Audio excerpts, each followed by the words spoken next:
Welcome back to Skin the Surface. Your two favorite podcasters here, Dr. Rina and Dr. Mary. We hope everyone is staying safe, healthy, and positive during these trying COVID times. During this pandemic, millions of people around the world are purchasing and wearing face masks to protect themselves and their close contacts. Essential workers such as grocery store workers, healthcare professionals, first responders, among others, find themselves wearing masks for prolonged periods of time, and as a result, may experience new and or worsening acne breakouts. In today's episode, we will dive into a recently described skin condition playfully called Maskne.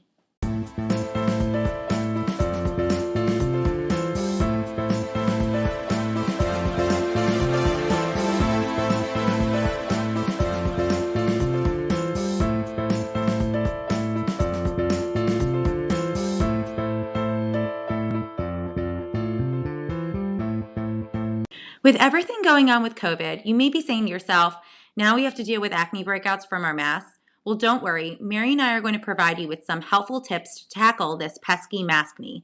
So before we get started, Mary, why do acne breakouts occur after wearing a mask? Well, there are actually a few reasons as to why this occurs. The most common reason is face masks create a humid, warm, moist environment that traps sweat, oil, and bacteria on the skin. The bacteria love this environment, so they stick around inside our hair follicles, also known as our pores, where they grow, break down dead skin cells to clog up the openings, and can even cause the follicle to rupture, which causes inflammation in the surrounding skin. This is what causes black and whiteheads, painful pimple and pus bumps to form at the surface of the skin. Another common reason is friction. Experiencing acne bumps in the areas on the face where the mask rubs the most, for example, on the bridge of the nose, on the chin or jawline area, is really common. But why does this happen? Well, believe it or not, there is a frictional component to acne, and so frequent rubbing of an occluded surface may actually trigger an acne breakout. We call this type of acne mechanica. Exactly, Mary. And that is why, as dermatologists, we often caution against frequent exfoliation, especially in those with a history of acne. Now, another reason that many experience maskne has to do with the mask itself. How clean are our masks really? Well, we all try our best to sanitize our masks if we have to reuse them, but in reality, there may be some leftover debris, dirt, or oil on the part of the mask that directly touches our face. The debris from the mask itself and the fibers in the material of the mask or cloth may in turn clog our pores and may trigger an acne breakout. We'll dive into this further and discuss some ways to appropriately sanitize masks. But first, Mary, who is most likely to experience maskne, and does it differ from a typical acne breakout? That's a really great question. Mask-induced acne can occur in both males and females, those with dry or oily skin, and even in people who may or may not have had a previous history of acne.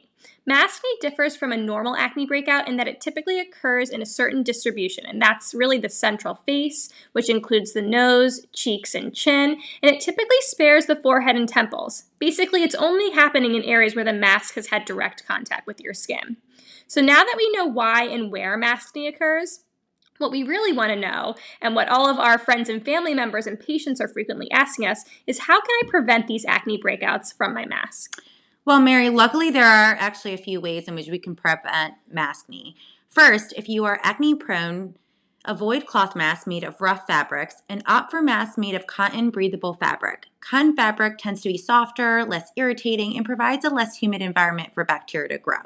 Now, if you're reusing a mask, it is important to appropriately clean your mask.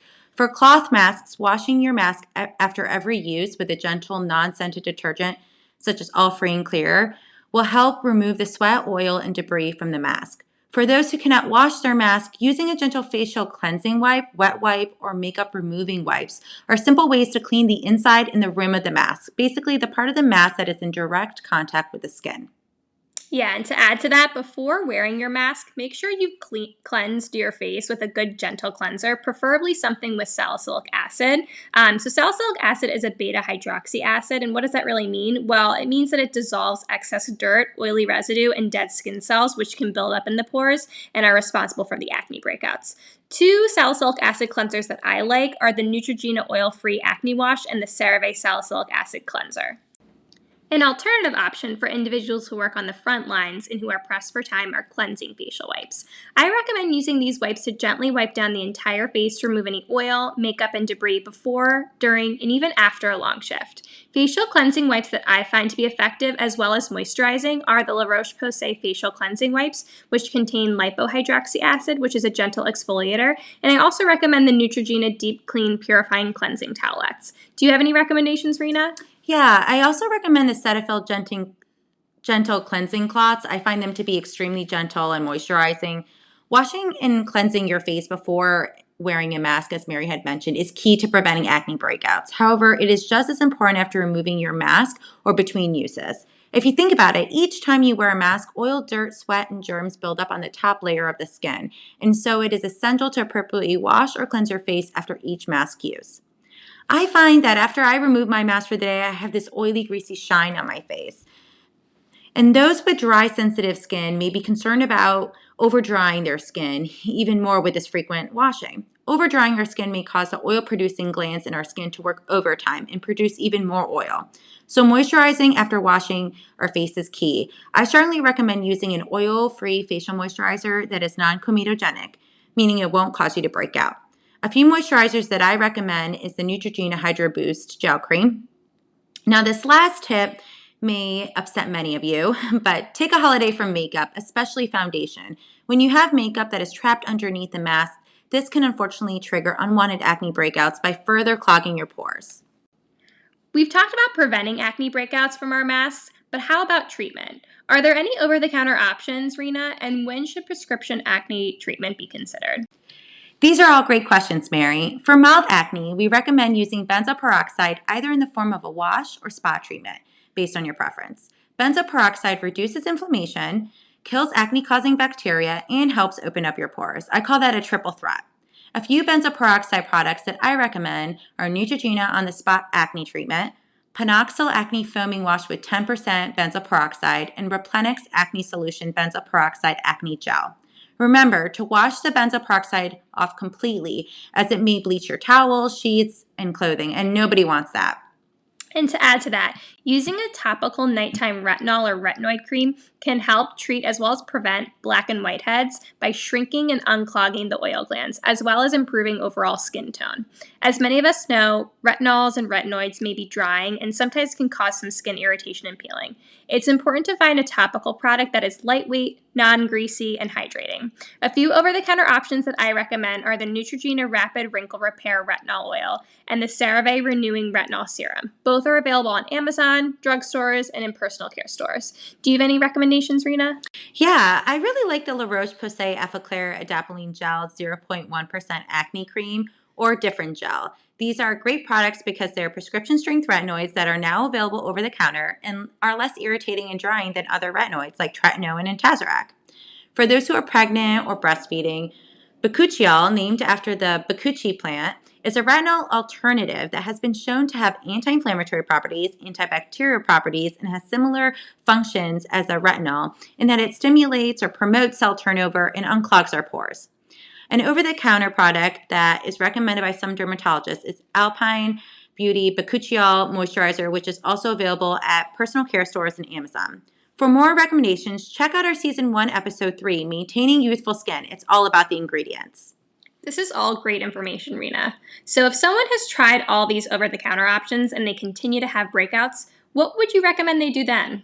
Great question, and this honestly comes up a lot, Mary. If you're not responding to over-the-counter options or have deeper cystic pimples and persistent black and white heads, we recommend scheduling an appointment with a dermatologist to discuss prescription oral and topical treatment for maskne to prevent any acne scarring and dyspigmentation. Prescription treatments depend on what type of acne you have and the severity of your acne. Oral antibiotics are often prescribed to help inflammatory acne, such as painful pimples and cystic acne, as these antibiotics have anti-inflammatory properties. For those with more severe and recurrent acne breakouts, oral retinoids such as isotretinoin, also referred to as Accutane, may be considered as an option. Exactly, Rena. There really is an art to treating acne. It's not just a one-size-fits-all approach, and so it's important to have a discussion with your board-certified dermatologist on what treatment would work best for you and what regimen you would be most adherent to. In reality, we all have busy lives, but incorporating an acne treatment and actually being compliant with each treatment is key. Most topical acne treatments take at least 6 to 8 weeks to really notice an improvement, and some may even take longer, so patience is key when it comes to acne treatment. Yeah, Mary, honestly, I find myself forgetting to use my nighttime retinol. So, a few tricks that I found to be helpful. One, set an alarm on your phone. It's also helpful to place your medication near your toothbrush, brush your teeth, wash your face, apply your medication. And then for those harder reach areas like your back, you might want to recruit help from your partner, a parent, or your children. And for those who are pill aversive or have trouble sticking to a topical regimen, you may consider an alternative treatment such as microdermabrasion. Microdermabrasion is a minimally invasive procedure where a special applicator with an abrasive surface is applied to the skin to gently sand away the thick outer layer of the skin. It is used for the treatment of mild acne and acne scarring, among other skin conditions. This procedure is performed in the office by a skilled provider. It is important to discuss with your dermatologist if this is an appropriate treatment for you. Well, that's all we have for today's episode. We hope that you learned a lot about mask-induced acne, or Maskne, including how you can take self-directed measures to prevent and treat these breakouts in the comfort of your own home. In addition to Maskne, there are many different types of acne, and each one is approached in a different way. On our next episode, we will discuss another type of acne breakout that we commonly get asked about, the dreaded adult onset acne. Just when you thought you were in the clear, you start to develop breakouts in your 30s, 40s, or even 50s. Be sure to tune in as we skin the surface on this hot topic. In honor of Skin Cancer Awareness Month, check out our website at www.skinthesurfacepod.com for more episodes, information, and our most recent TV channel posts about skin cancer and skin cancer prevention. And as always, stay healthy and safe, podcasters.